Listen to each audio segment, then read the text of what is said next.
The End of the Qing Dynasty, Part 1, an overview. Firstly, I am going to apologize for not having the correct Chinese pronunciations for names and places. Instead, we will use anglicized versions. When the last Chinese dynasty, that of the Qings, fell in 1911 to 1912, it marked the end of the nation's incredibly long imperial history. Their history stretched back at least as far as 221 BC, when Qin Shi Huang first united China into a single empire. During much of that time, China was the single undisputed superpower in East Asia, with neighboring lands such as Korea, Vietnam, and the independent Japan being much smaller in power. After more than 2,000 years, Chinese imperial power under the last Chinese dynasty was about to finally collapse. The Qing dynasty believed itself to be conquerors and had ruled China for 268 years before collapsing in 1911 to 1912. They claimed themselves to be outsiders, which helped to build resentment from other Chinese groups and regions, and this helped to bring about their eventual end. A major element, but by far not the most important aspect to the downfall of the last dynasty, were external forces.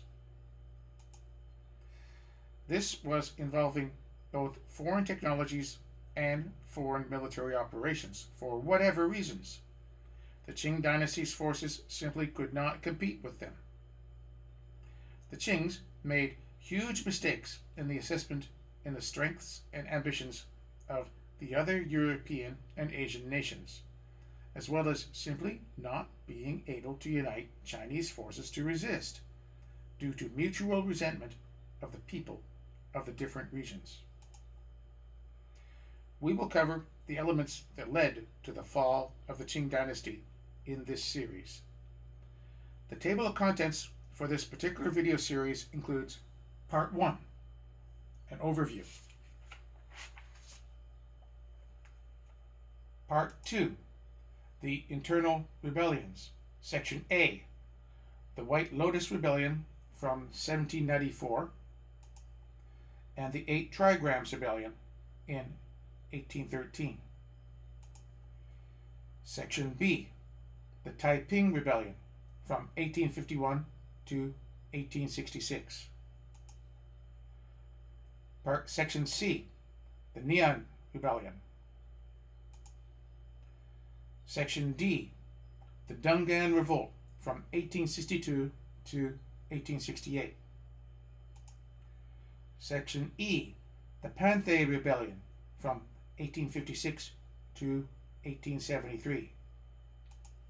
Section F, the Donghak Rebellion in Korea in 1894. We've already covered this in the first Xeno-Japanese War series. Section G, the Boxer Rebellion, also already covered in the Boxer Rebellion series. Section H, the Wuchang Uprising from 1911 to 1912, that finally ended the Qing Empire. Part 3, the early foreign trade wars. Part 4, Russian expansion to Asia. Part 5, the Opium Wars from 1839 to 1842 and from 1856 to 1860. Part 6, the French and Dutch Wars, as well as the Portuguese actions during the Qing Dynasty period. The First Sino-Japanese War of 1894 to 1895 destroyed the best units of the Qing military.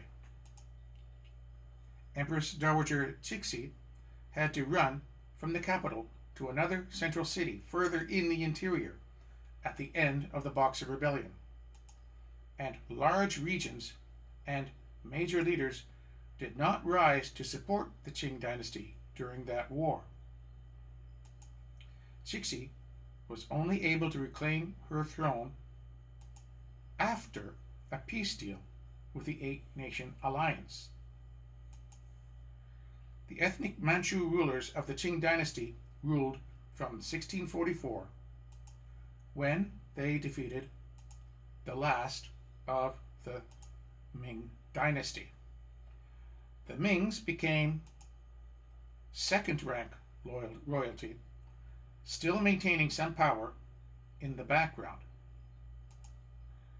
One of them was Prince Yuan, who would rise to control the Boxers during their rebellion.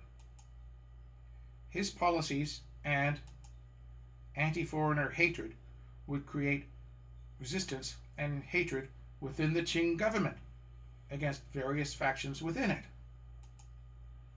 This would result in 2 of the 3 army units defending Beijing to turn against Prince Yuan's remaining 1/3, the army division that supported the Boxers. An entire region in the south refused to join in the anti-foreigners' war, resulting in a severe weakening of support for the Qing dynasty. Some of China's best and most powerful leaders refused to help the Boxers. Empress Dowager Cixi would give conflicting orders, both condemning the Boxers and supporting them. This allowed for the generals and governors to decide for themselves what they would do. When the international forces finally reached Beijing and saved the foreigners and Chinese Christians in the delegations,